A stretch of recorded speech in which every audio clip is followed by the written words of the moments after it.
What it do? MoneOnDaBeat here with the one and only Schoon to the Moon. Yes, and today, we're going to give y'all some games. But first, make sure you like, share, and subscribe. Comment below. Give us any type of ideas, videos that y'all want us to do. So, for right now, right here, we're doing the importance of counter melodies and how many counter melodies you could have in a track. So, I always like to tell people, man, there's no rules to this. Like, you can make a song, a beat on your phone, and that jump could be a beat that you put some lyrics on that blows up. Right. There's no rules to this. So all you gotta do is experiment and tap into what you feel like is the best thing for you. So when it comes to counter melodies, that same thing applies. So we got a smooth beat right here, but on top of the smooth beat, so it's not getting boring, you add what you call counter melodies. And counter melodies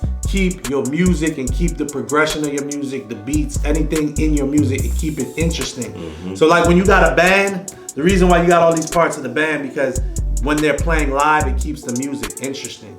Because we're using like sequencers and things like that, if you have a loop that just continues to go like that and that over and over and over again, it can get boring. So that's where counter melodies come in, and that's where arrangement of those counter melodies come in. You dig? So right here, we had a couple of melodies on this track right here, but two specific counter melodies that we're gonna play, and one was a trombone and one was a crystallized sound. So right here, I'm gonna play the beat first just so y'all can get a vibe, and then I'm gonna show you what the trombone sound like, and then I'm gonna show you what the crystal sound like, so you can get an idea of how you can use counter melodies. So this is the smooth beat right here.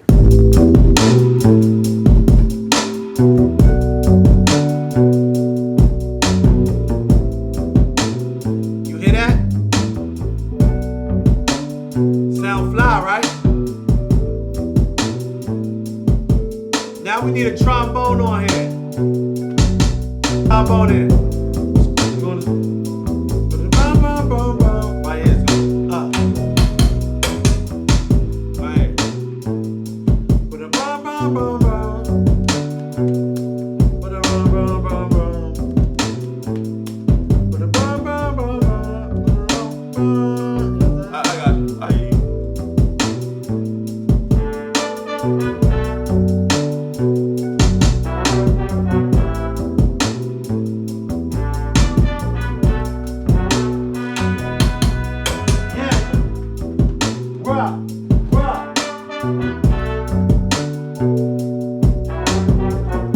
Hear the counter melody?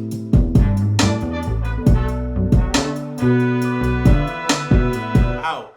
So that was the trombone right there. That was one counter melody. Now we had another crystal sound that was also a melody. And this was dope. Now, you don't always gotta play every counter melody on your track at the same time. Right. You can play them at different times. If they work together well, you can play them together well. But right here, all we have is a bass and electric, and we had the trombone. So now we're gonna play the bass and electric with this crystallized sound so you can hear what that sound like. Check it out.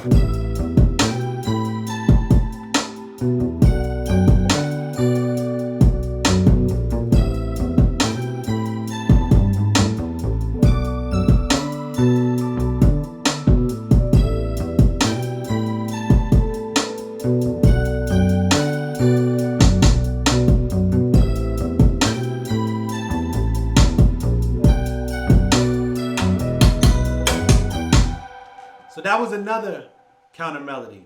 Now, when you have counter melodies like this, it's all about your arrangement. Now, typically something like this, I would have one come in on the first verse, I would have one come in on the second verse, or I would have one come in on the third verse, or I would probably have it come in on the hook. And it all depends on the song, the songwriter, things like that, to really tell where you want the counter melody to go. But counter melodies are important. You just heard why they're important, because it gives your track, it uplifts it, and it gives it another direction. It's like a journey. You always want to take people down a path and on a journey when they listen to your music. And counter melodies and arrangements is what's going to do that. MoneOnDaBeat, Schoon to the Moon. You know, we here. Make sure you subscribe. Make sure you follow. We got a lot of dope stuff coming. And make sure you tap in Follow us on Spotify so you can get all our latest stuff coming. Mone on the beat. We out.